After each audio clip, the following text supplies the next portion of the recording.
Hello, வாங்க வீடியோக்குள்ளே போகலாம். இன்றைக்கி நாங்கள் இறால் தலைக்குள்ள உள்ள கல், சில பேர் என்ன செய்வாங்க, அந்த இறாலை உரித்து அப்படியே போட்டுருவாங்க. இப்படியே போட்டு ஃப்ரை பண்ணி சாப்பிடுவாங்க. அப்படி சாப்பிடாதீங்க. அதுக்குள்ளே ஒரு கல் ஒன்று இருக்குது.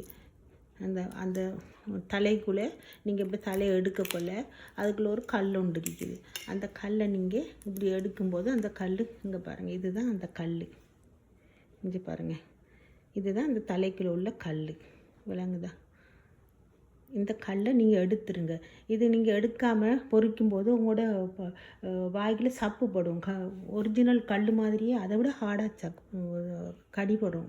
அது பைட் பண்ணக்குள்ள அது அந்த நமக்கு டிஸ்டர்ப் ஆகிருக்கும். அதனால் நீங்கள் அந்த கல்லை எடுத்துருங்க. எடுத்து போட்டு நீங்கள் இதங்க சாப்பிடுங்க. அந்த கல் இந்த இந்த இதுக்குள்ளே இருக்குது. இந்த பாருங்கள், இந்த இந்த இதுக்குள்ளே இருக்குது. இந்த அருகி பாருங்கள். இந்த கல்லை எடுத்துருங்க. கண்ணாடி மாதிரி இருக்கும். இந்த கல்லை வீசி போட்டு நீங்கள் ஃப்ரை பண்ணி சாப்பிடுங்க. அடுத்த வீடியோவில் பார்க்கலாம். பாய்.